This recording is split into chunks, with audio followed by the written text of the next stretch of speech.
अरहत वाङ्मय में कहा गया है, दानान सिद्धम अभयपयानम सच्चेषु या अणवज्जं वयन्ति तवेषु या उत्तम बंभचेरम लोगुत्तमे समणेणाय पुत्ते।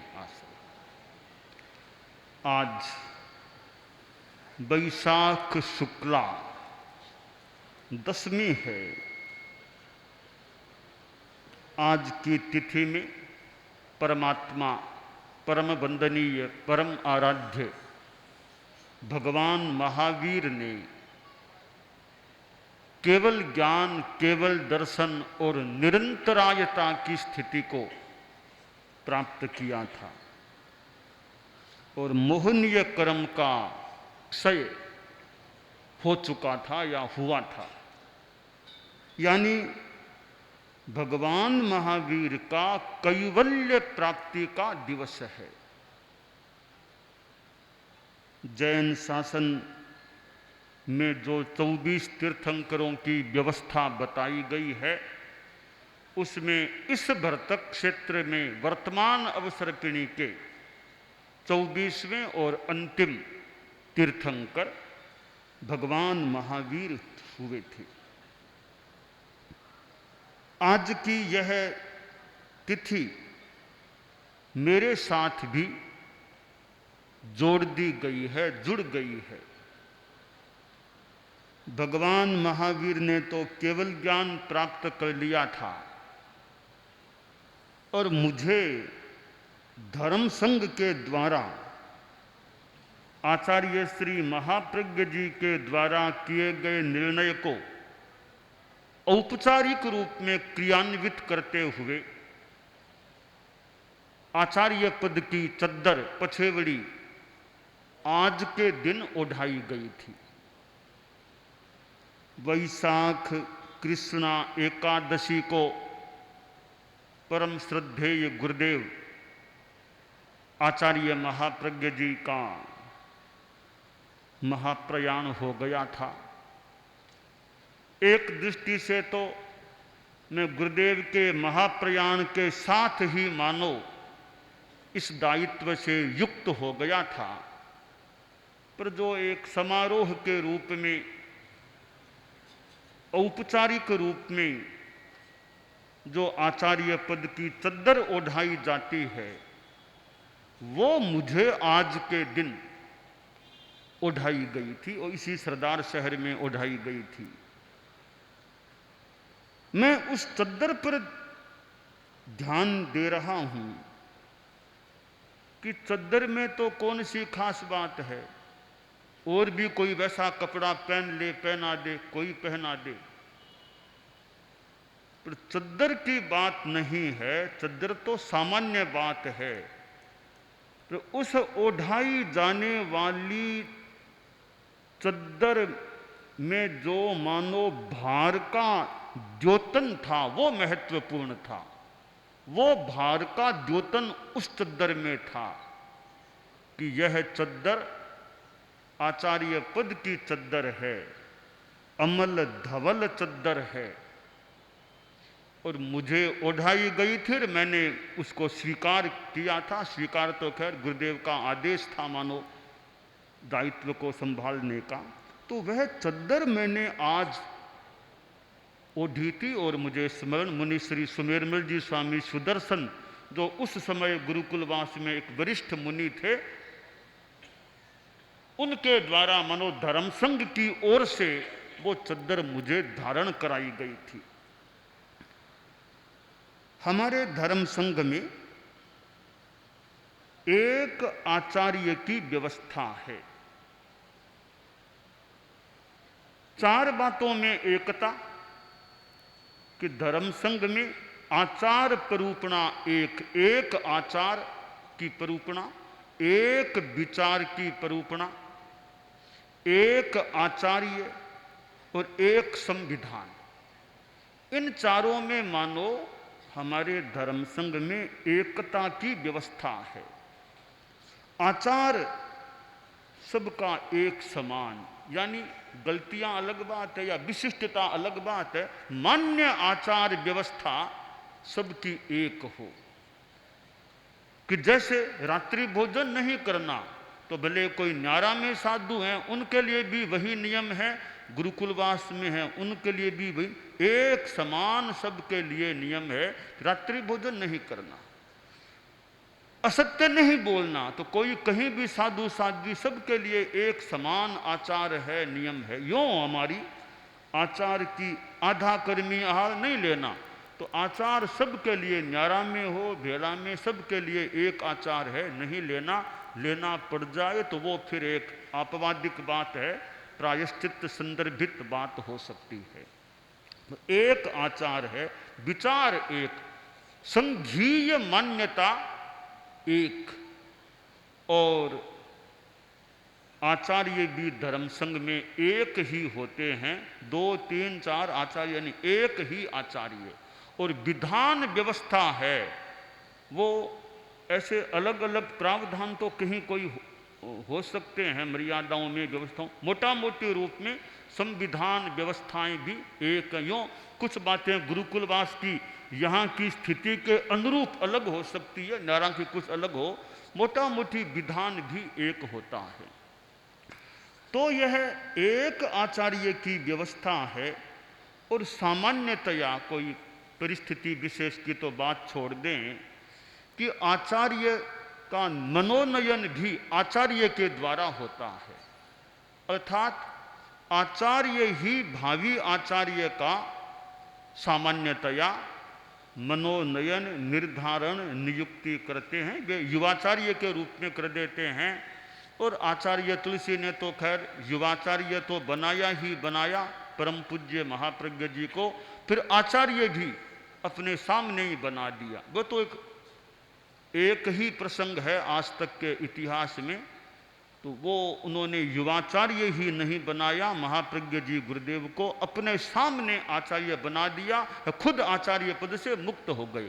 तो आचार्य एक ही, आचार्य महाप्रज्ञ जी आचार्य बन गए, तो फिर गुरुदेव तुलसी आचार्य पद से मुक्त हो गए। रहे आचार्य एक ही रहते हैं, वो गणाधिपति रूप में प्रतिष्ठित हुए, आचार्य एक। हमारे धर्म संघ में जो व्यवस्था है, विधान है, आचार्य के पास अधिकार बहुत होता है। मोटा मोटी भाषा में कह दे सारा ही, प्राय सारा अधिकार आचार्य के पास। कैसे सारा अधिकार? कि आज छोटी छोटी बातें, कि कौन साधु किस साधु को अगवानी बनाना है, इतने संत हैं, कई अगवानी हैं और भी बनाए जाते हैं, तो अगवानी कौन बने, कौन बनाया जाए, तो किसी साधु के वश की बात नहीं है किसी को अगवानी बना दे।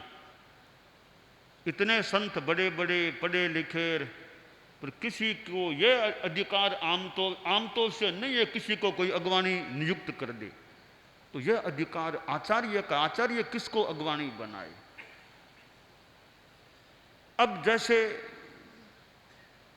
युवाचार्य बनाना है, तो यह संतों का अधिकार नहीं है कि 15 संत मिले हम तो इसको युवाचार्य घोषित करेंगे, ये उनके अधिकार की बात नहीं, वो आचार्य ही अपना निर्णय कर सकते। तो यूँ अनेक बात, कौन साधु चतुर्मास कहाँ करे, तो यह साधु साधियों का को अधिकार नहीं, वो खुद का निर्णय खुद कर ले कि मैं वहाँ चौमासा करूँगा, खुद की घोषणा खुद कर दे, वो अधिकार उनके पास नहीं, वो आचार्य के द्वारा निर्णय। आप लोग श्रावक श्राविकाएं हैं, चतुर्मास चाहिए, तो अंतिम निर्णय तो आखिर गुरुकुल यानी गुरुकुलवास में होता है, किसका चतुर्मास कहाँ होगा, बिहार किधर करना, तो आचार्य का अधिकार है किसको कहाँ भेज दें।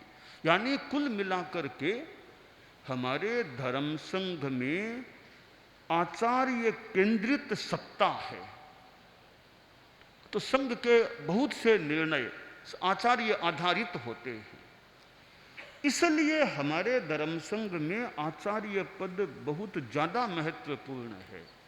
ऐसा नहीं कि कोई कमेटी बनाओ, वो बनाओ, कमेटी निर्णय करेगी, कमेटी से चाहो तो परामर्श कर लो, चिंतन कर लो, निर्णय का अधिक। तो यह जो आचार्य पद है, तो इस पद पर आना और वर्तमान में जितना विशाल धर्म संघ है, ऐसी स्थिति में इस पद पर आना प्राप्त कर लेना एक प्रकार की बड़ी उपलब्धि है जीवन की। हालांकि मेरा यह विचार भी बहुत स्पष्ट है कि मैं पद को ऐसे ज़्यादा महत्व नहीं देता हूँ। करना तो आत्मा का कल्याण है, तो पद मिले न मिले, बिना पद के भी आत्मा का कल्याण तो हो सकता है। तो पद कितना बड़ा और कद कितना ऊंचा, साधना में क्या इसका महत्व है। अपनी साधना करो तब आत्मा का कल्याण होगा। कोई साधु जल्दी मुक्ति चला जा सकता है, आचार्य को देरी से मुक्ति मिले, ऐसा भी कभी हो सकता है। इसलिए आत्मा का कल्याण करने के लिए पद कोई आवश्यक नहीं है। परंतु जहाँ व्यवस्था तंत्र को देखें तो आचार्य पद का हमारे यहाँ, मैं भूल न करूँ तो सर्वाधिक महत्व होता है। और यूँ शास्त्र में यह भी आया है कि आचार्य उपाध्याय होते हैं वे मुक्ति जल्दी चले जाते हैं। यानी निष्कर्ष निकालें तो 5 जन्मों से ज़्यादा आचार्य के नहीं होते हैं। एक तो जैसे वर्तमान का है, इसके बाद से चौथे जन्म में ही, अधिकतम चौथे जन्म में, कुल मिला के 5वें जन्म के में आचार्य फिर आगे मुक्ति चले जाते हैं। यह क्यों? इसका कारण यह लगता है कि आचार्य इतनी निर्जरा कर लेते हैं, इतनों को चित्त समाधि देने का प्रयास करना, इतनों को अध्ययन कराना, ज्ञान देना, दीक्षाएं देना, सम्यक्त्व दिलाना, और कई बार सहन भी करना पड़ सकता है। तो यूँ आचार्य के निर्जरा इतनी हो सकती है, इतने साधु, इतने साध्वियाँ, कईयों की बात सुनना, उनको बताना, निर्णय देना, चिंतन करना, ध्यान देना, कई बार कुछ देर तक उनकी बातों को सुनना, मन के अनुकूल है कि नहीं है, फिर भी सुनते रहो। तो यूँ आचार्य के निर्जरा बहुत हो सकती है। निर्जरा बहुत ज़्यादा होती है तो फिर उनके भव भी कम और जल्दी मुक्ति वाली बात भी हो सकती है।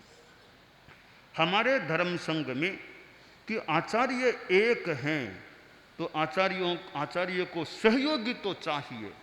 सहयोगी तो बड़ा समुदाय हो तो सहयोग लिए बिना तो काम चलना मुश्किल हो सकता है। हमारे कितने साधु साध्वियाँ अपने अपने ढंग से कई कार्यों को संभालते हैं।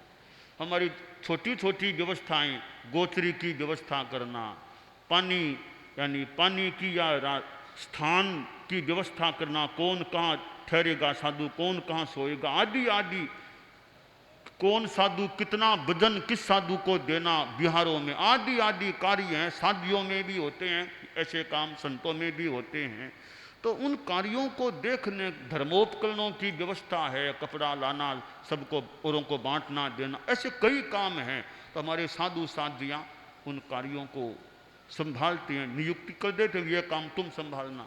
तो अनेकों का सहयोग लेना पड़ता है और हमारे व्यवस्था तंत्र में भी सहयोग लेना अपेक्षित हो सकता है कि भाई यह काम सहयोग, यह काम देख लो। ये जैसे हमारे साधियों में वर्तमान में मुख्य नियोजिका जी हैं, तो साधियों की इतना बड़ा गुरुकुलवास में भी इतनी साधियाँ बाहर भी है, तो उनकी बात, उनकी देख रेख, उनको कोई बात बताना, व्यवस्था देना या आचार्य वर्ग से संपर्क करना, निर्देश लेना, इंगित लेना, तो वो सारे इतना बड़ा साध्वी समुदाय है। तो अकेले आचार्य तो किस किस से बात करें, किससे कितना है, भी साध्वी समुदाय तो एक सीमा भी रखनी पड़ सकती है। तो जैसे मुख्य नियोजिका जी हैं तो इनसे सहयोग, पहले हमारे साध्वी कनक प्रभा जी थे, वे तो वर्षों तक उन्होंने सहयोग काम किया था। मैं भी उनसे बात करता था, संपर्क करता था, साधियों के और भी बातें, वे तो रहे नहीं। तो मुख्य नियोजिका जी ने कहा आप अब यह काम संभाला करो वर्तमान में, कि साधियों की देखभाल करना, व्यवस्था, आज्ञा धारणा, और भी कुछ छोटे मोटे काम हैं। नई दीक्षार्थिनी साध्वी नवदीक्षित के चोटी के बालों का लोच करना, उसको किसको सौंपना, आदि आदि काम हैं।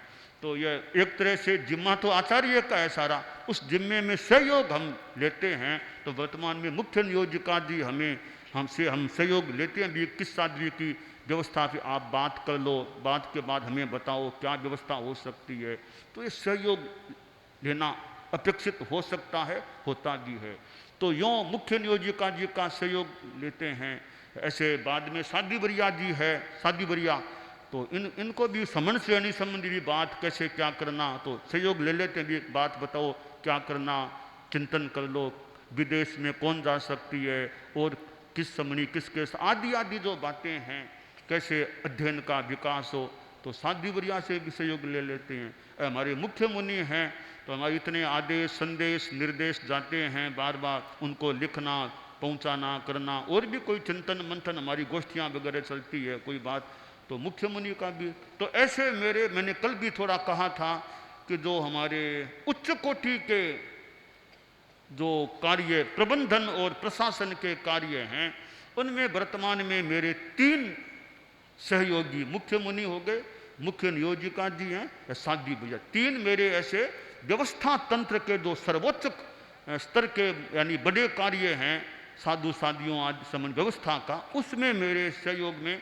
मुख्य मुनि तो संदेश निर्देश आदेश दिन में रात में कभी बताना होता है, तो यूँ अनेक रूपों में निर्धारित रूप में मेरे 3 ये प्रबंधन प्रशासन में सहयोगी हैं, यानी सहयोग लेना अपेक्षित हो सकता है। अब साध्वी समुदाय में वर्तमान में तो अब सबसे मतलब इस जो व्यवस्था तंत्र में देखें तो मुख्य नियोजिका जी नंबर 1 पर है। अभी तो साध्वी समुदाय के कार्य में तो मुख्य नियोजिका जी नंबर 1 पर है, नंबर 2 में फिर साध्वी बरिया है। यानी मान लो कदाचित मुख्य नियोजिका जी और काम में कहीं चले गए, कहीं भेज दिया, कोई दीक्षा देने के लिए किसी को भेज दिया, मान लो कोई जरूरत है कि अमुक गांव में दीक्षा देनी है किसी बाई को, मुख्य नियोजिका जी का आप जाकर दीक्षा दे के लेके आ जाओ, तो बीच में जरूरत है तो साध्वी बरिया फिर पीछे काम देख। यानी नंबर 1 में मुख्य नियोजिका जी हैं, साध्वी समुदाय संपूर्ण जो 550 से कुछ अधिक साधियाँ होंगी, मुख्य नियोजिका जी वर्तमान में नंबर 1 पर हैं, नंबर 2 पर साध्वी बरिया संबुद्ध जैसा है। तो यह हमारी व्यवस्था तंत्र है इस प्रकार का। तो आचार्य होते हैं वो पूर्व आचार्य के पास उनको रहने का मौका मिले, यानी अपने गुरु के पास, वो समय उनके लिए बड़ा महत्वपूर्ण होता है।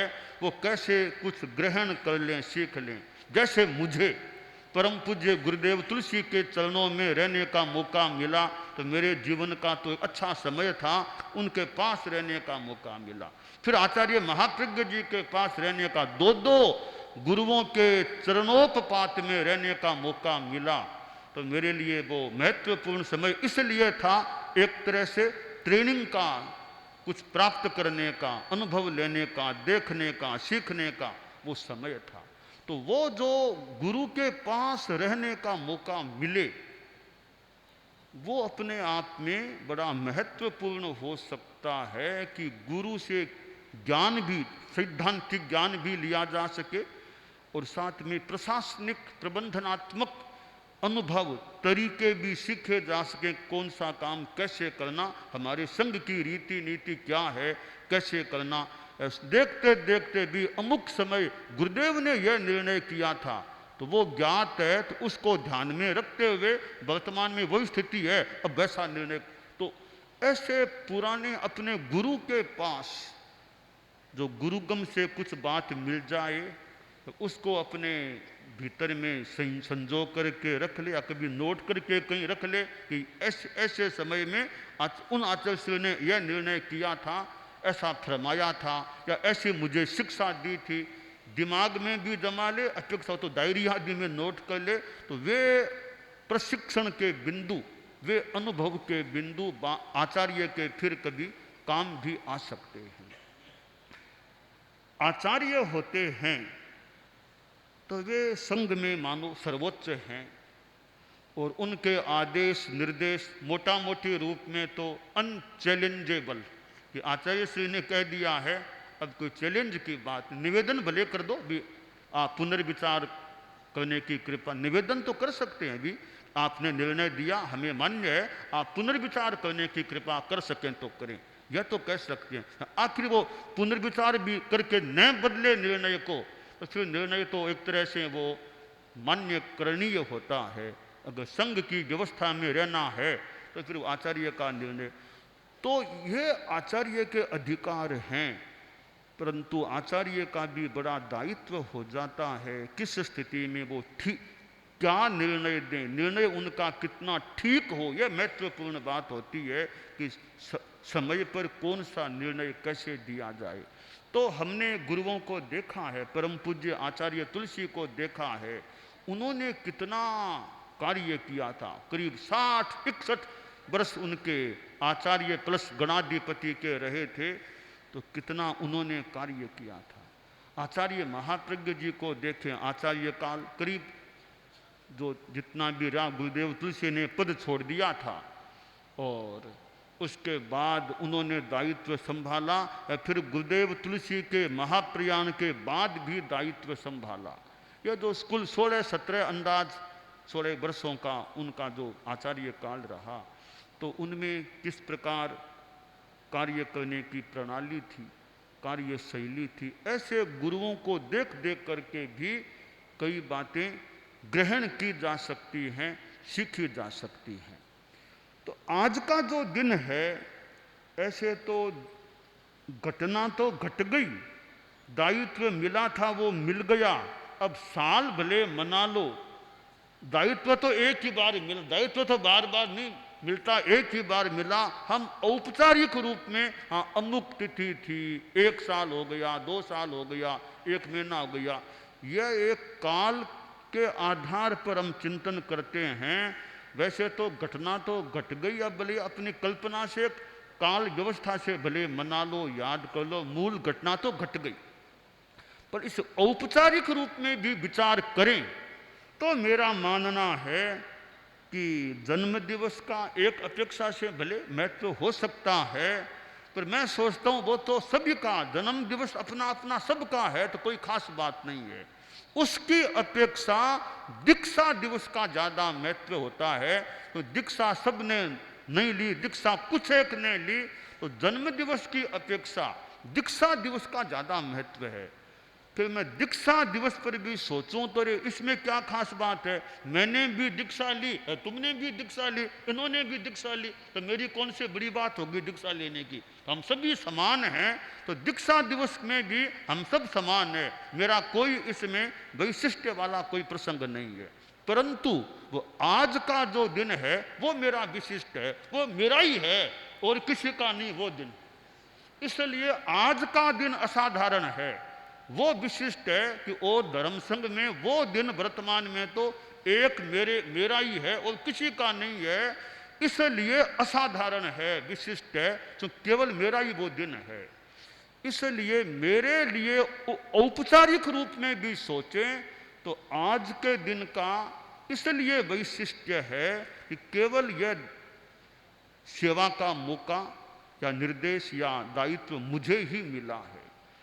तो वैसे दिवस तो मूल तो मेरे लिए है, कितने साधु साध्वियों समणियों कितनों ने प्रस्तुतियां की हैं, तो दिवस तो है मेरा, मना रहे हो आप, मनाना तो मुझे चाहिए, दिवस तो मेरा है, मना रहे हो आप लोग मिलकर के,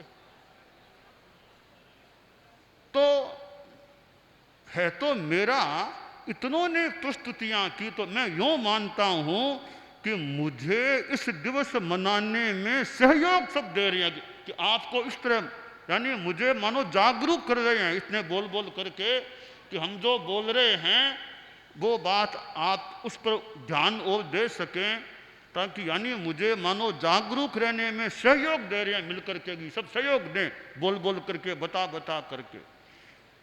तो मैंने सुनने का भी प्रयास किया भी क्या बोल रहे हैं, श्रावक भी और साधु, मुख्य अधिकांश साधु साध्वियाँ समणियाँ बोले हैं, मुमुक्षु बाइयाँ भी। तो मैंने थोड़ा सुनने का भी प्रयास किया कि क्या बात कह रहे हैं, किस तरह से बोल रहे हैं।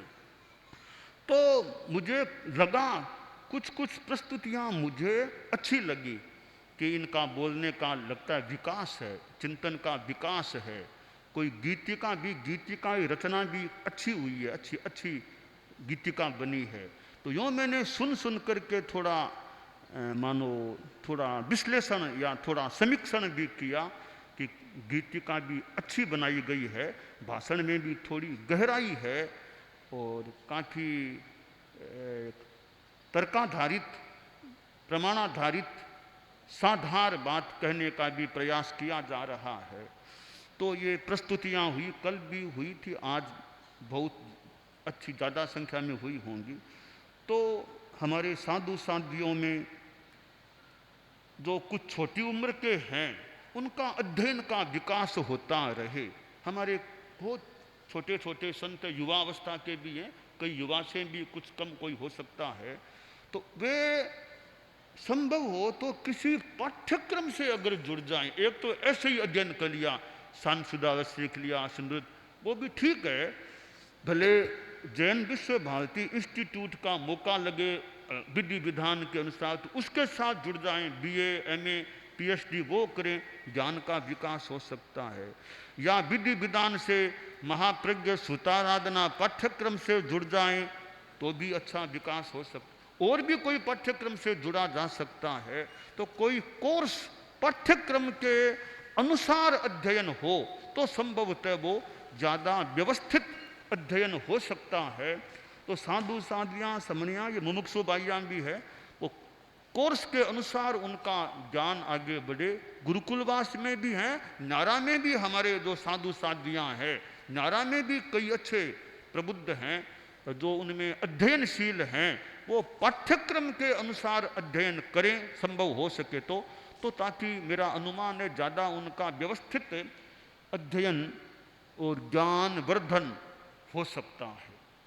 तो ज्ञान का विकास होता रहे और साथ में हमारी साधना, हमारा संयम का जीवन है, हमारा ज्ञान दर्शन चारित्र तप, इनमें हम अच्छी आराधना करते रहें, इनका विकास करते रहें तो हम चारित्रात्माएँ हैं। वो अपने साधुपणे के प्रति, अपने संयम के प्रति भी मेरा साधुपणा अच्छा रहे, मेरा निर्मलता का क्रम बना रहे, निर्मलता मेरी बढ़ती रहे, ऐसा हम सभी अपने साधुपणे को, अपने संयम को, अपने चारित्र को, ज्ञान दर्शन भी है फिर चारित्र है, तो इनकी निर्मलता हमारी बढ़ती रहे, ऐसा प्रयास रहना चाहिए। श्रावक श्राविकाएं भी है, उनका भी श्रावकपणा अच्छा फले, श्रावकत्व अच्छा रहे, सम्यक दर्शन, सम्यक ज्ञान, सम्यक चारित्र तप, उनकी जितनी सीमा में उनका है वो उनका अच्छा रहे। उपासक श्रेणी के हैं, सदस्य हैं, तो उपासक श्रेणी में भी कईयों में संभवतः अच्छा विकास है, अच्छा ज्ञान भी है, समय भी बहुत लगाते हैं। मान लो जीवन का कितना समय इन वर्षों में सेवा में, आध्यात्मिक धार्मिक सेवा में लगा रहे हैं, बहुत अच्छी बात है। अपना जो कुछ प्राप्त किया वो दूसरों को भी प्रशिक्षण देने में, बांटने में प्रयास करें। तो ये उपासक श्रेणी भी बहुत अच्छी एक श्रेणी है, एक बहुत धर्मसंघ का एक अंग है जो ज्ञान साधना का उनमें भी विकास होता रहे। और ये जो जैन स्कॉलर हैं, तेरापंथ दर्शन तत्वज्ञान जो चलाए जा रहे हैं महिला मंडल के द्वारा, अच्छे वो भी उपक्रम हैं, इनसे समाज में ज्ञान का अच्छा विकास होने की संभावना है। तो हमारा धर्म संघ या परम श्रद्धेय आचार्य भिक्षु जो हमारे प्रथम गुरु थे, उनसे संबद्ध हमारा धर्म संघ है। 262 लगभग बरस हो गए हैं हमारे धर्म संघ को शुरू हुए। हम ऐसे संघ में जी रहे हैं, साधना कर रहे हैं, और गुरुओं ने मुझे ये मौका दिया इस धर्म संघ की इस रूप में सेवा तो और भी करते ही हैं, मुझे इस रूप में सेवा देने का, सेवा करने का गुरुदेव तुलसी आचार्य महाप्रज्ञ जी, संभवतः दोनों का ही चिंतन सम्मिलित हुआ होगा कि मुझे मुदित को यह दायित्व आगे मिले, और ऑफिशियली आचार्य महाप्रज्ञ जी ने मुझे अपना उत्तराधिकारी बनाया था। और तो गुरुओं की कृपा रही है, हम गुरुओं के जो संकेत, निर्देश, शिक्षण मिले हैं उन पर भी समय समय पर यथा योग्य अमल करते रहें, आगे बढ़ते रहें। तो ये 2 दिनों का जो आयोजन हुआ है, दूसरे दिन का हो रहा है, तो मैंने कई वक्तव्य सुने तो मुझे लगा भी इनमें विकास है, इनमें चिंतनशीलता, प्रबुद्धता है, और भी हम सभी का विकास भी होता रहे, और हम इस धर्म संघ की भी सेवा करें, इस धर्म संघ के माध्यम से हम दूसरों की भी सेवाएं करते रहें। इतनी संस्थाएं हैं हमारे धर्म संघ में। वो कल कहना कल्याण परिषद के इकट्ठा किया गया था, तो कितनी केंद्रीय संस्थाएं हैं, स्थानीय संस्थाएं हैं, कोई प्रांतीय संस्थाएं हैं। तो ये संस्थाएं तो धर्म से जुड़ी हुई हैं, तो वे भी धार्मिक आध्यात्मिक सेवाएं देती रहें, कार्य करते रहें, बहुत ही अच्छी बात है। जिस प्रकार की संस्थाएं हमारे धर्म संघ या समाज में हैं, वे संस्थाएं भी बहुत संतोषजनक मुझे काफ़ी लग रही है। तो ये संस्थाएं भी खूब अच्छा काम, महासभा आदि आदि, तेरापन युवक परिषद है, महिला मंडल है, टीपीएफ है, फिर अनुबंध विश्व भारती अनुबंध समितियाँ स्थानीय, वो सब स्थानीय हैं, जैन विश्व भारती है, प्रेक्षा विश्व भारती है, ऐसे कितनी हमारी संस्थाएं, प्रेक्षा इंटरनेशनल भी है, अनेक संस्थाएं हैं। तो बहुत अच्छी संस्थाएं मोटा मोटी रूप में लग रही है। इनके कार्य अच्छे ढंग से आध्यात्मिक धार्मिक रूप में चलते रहें और खूब उत्साह रहे। अनुव्रत का काम है तो अनुव्रत विश्व भारती अनुव्रत न्यास भी है, वो भी एक हमारा संस्था का न्यास है। तो जब अनुव्रत को आगे बढ़ाने में और तेरापंथ संप्रदाय की संस्थाएं जो हैं, महासभा आदि आदि, वे कैसे तेरापंथ समाज में भी धार्मिकता आदि का विकास होता रहे, तो यह धार्मिक दृष्टि से बात है। तेरापंथ विकास परिषद है तो उसके सदस्य भी 4 हैं, तो वो भी जितना अपना चिंतन दे सकें भी समाज में अच्छा रहे, समाज खूब विकास करता रहे। हमारी बहुश्रुत परिषद है, इधर ये समीक्षा परिषद आदि आदि जो कई आयाम हैं, ये हम इनके द्वारा हम संघ को आगे बढ़ाने में, संघ को विकास की दिशा में आगे बढ़ाने में यथासंभवतया प्रयास करते रहें। तो सरदार शहर में यह दायित्व मुझे दिया गया था। आज 12 वर्षों के बाद यानी ये 13वां यानी 12 वर्षों की संपन्नता हो रही है। पुनः सरदार शहर में यह समय आ गया है, तो हमारा सरदार शहर का प्रवास भी काफ़ी तो बीत गया, अवशेष है वो भी अच्छा रहे, हमारा धर्म संघ खूब अच्छा विकास करता रहे।